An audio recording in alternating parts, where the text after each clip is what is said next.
Hello बच्चों, let's see this question. The question says the fundamental rights guaranteed to the Indian citizens can be amended by the option है vice president, president, parliament, prime minister.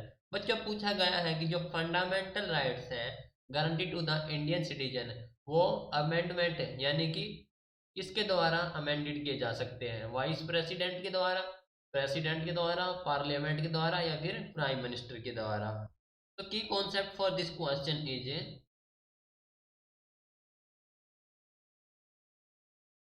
की concept that is fundamental rights. ठीक है। तो जो को Indian constitution है, in Indian constitution, Indian constitution, इसमें जो आर्टिकल है, आर्टिकल 12 टू 35 है, ये डील करता है फंडामेंटल राइट्स की। ठीक है। जो आर्टिकल 12 से 35 है deal with the fundamental rights. और फंडामेंटल राइट्स में जो अमेंडेड किया जाता है, अमेंडमेंट किया जाता है वो पार्लियामेंट के द्वारा किया जाता है। तो we can write this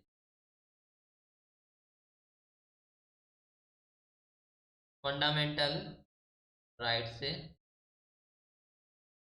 can be amended by the parliament. ठीक है।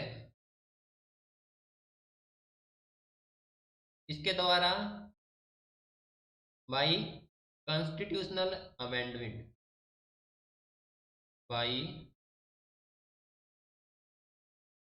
Constitutional amendment.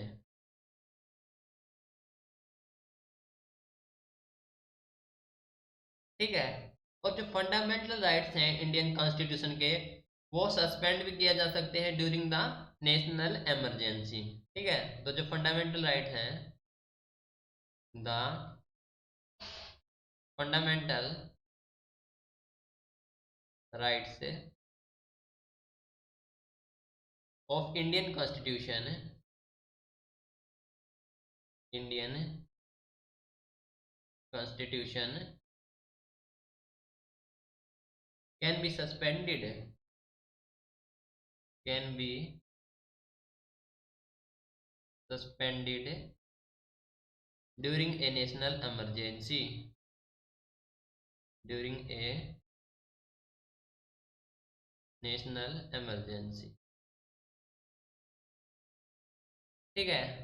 तो पूछा गया था कि जो फंडामेंटल राइट है guaranteed to the Indian citizens can be amended by, तो किसके द्वारा अमेंडेड किए जाते हैं, by parliament. That means option C is the correct answer, right. So this is your final answer. Hope you understood it well. Best of luck.